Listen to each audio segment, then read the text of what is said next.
One of the statutory aggravators is the age of the victim, and certainly that is something that the judge could consider when they're imposing a sentence. Did investigators take a BAC level from Sanchez? Well, anytime anyone's admitted to the hospital, there's a number of things that are conducted as just kind of a matter of routine and a matter of procedure. And I think as you work through the process, certainly their health records are protected. We have to go through that process of making sure that any information that we receive is obtained through the proper channels. And I know Chief's team's working on that.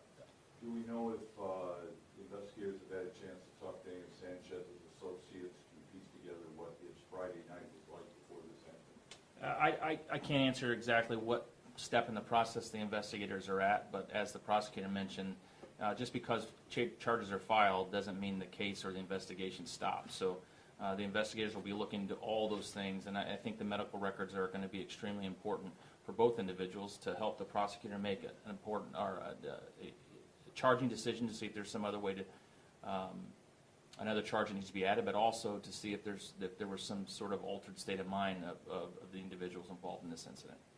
Does the felony mean his bond has now changed? So as you know, we're currently assigned to a misdemeanor level 6 court with the additional charges. This case will be transferred to a major felony court, and then it would be up to that major felony court to make the determination as to whether or not a bond should be imposed regarding the new charges. Again, these new charges are supported by an amended probable cause affidavit, which goes into way more detail about what took place on that night, and also more clearly outlines the nature and extent of the victim's injuries in this case. How does the state's self-defense law play into this and the allegations? Well, certainly Indiana has some of the most robust self-defense laws in the nation, and that's always going to be part of the equation when you evaluate cases like this and trying to determine exactly what took place. And it will certainly be at the center of this particular trial as well when we have conversations about were people acting reasonably or not. And in Indiana, you have no duty to retreat. And so those are all things that you need to consider in terms of when you make that initial charging decision. Those facts have been evaluated, and certainly the self-defense law is going to be an issue that will be raised at trial. Last question. You tweeted yesterday for the first time in 3 years, criticizing the governor for his quick take for political gain. What's your reaction to that? Well, for me, the most important thing is that we get information out there that is accurate. And anytime people jump to conclusions and don't rely on facts, that's obviously disappointing. For us, though, we have conversations about what's taking place in Marion County. When those types of things are said, it's not really an attack on me. It's an attack on 420 people who work in the prosecutor's office who are dedicated to their job. And we've won 31 out of our last 34 murder trials. We've won the last 10 murder trials in a row. And if the governor has conversations about what's going on in Marion County, not only can you look to those stats, but he has an open invitation to come to the prosecutor's office and not only meet with me, but the people who are in the courtroom every single day fighting for those convictions.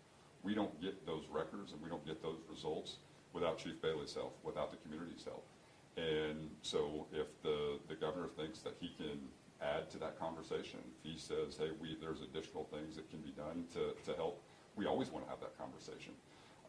Where I think my frustration sometimes comes from is everybody's quick to blame and point fingers.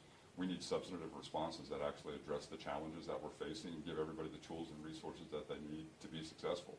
I feel very comfortable with where we are in terms of our murder conviction rate, but we can't do that without Chief Bailey. We can't do that without the community, and if the governor thinks he can assist, he's got an open invitation to come. Thank you all. We appreciate your time. Thank you. For both Ryan and Chris, considering Indiana is a constitutional carry state, and as you pointed out, self-defense statute is very broad, how lucky are we that somebody's not dead of a gunshot wound? Well, go ahead. I mean, that's I mean, we've seen over the last several years the number of cases that have to be screened from the prosecutor's office and look through the lens of self-defense, I think, go up.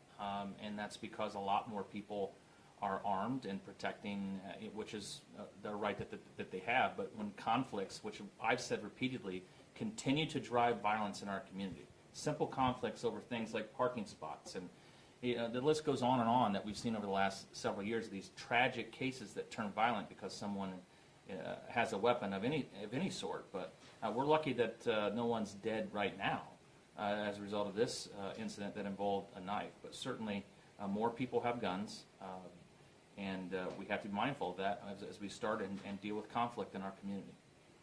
Thank you. Thank you, Chief.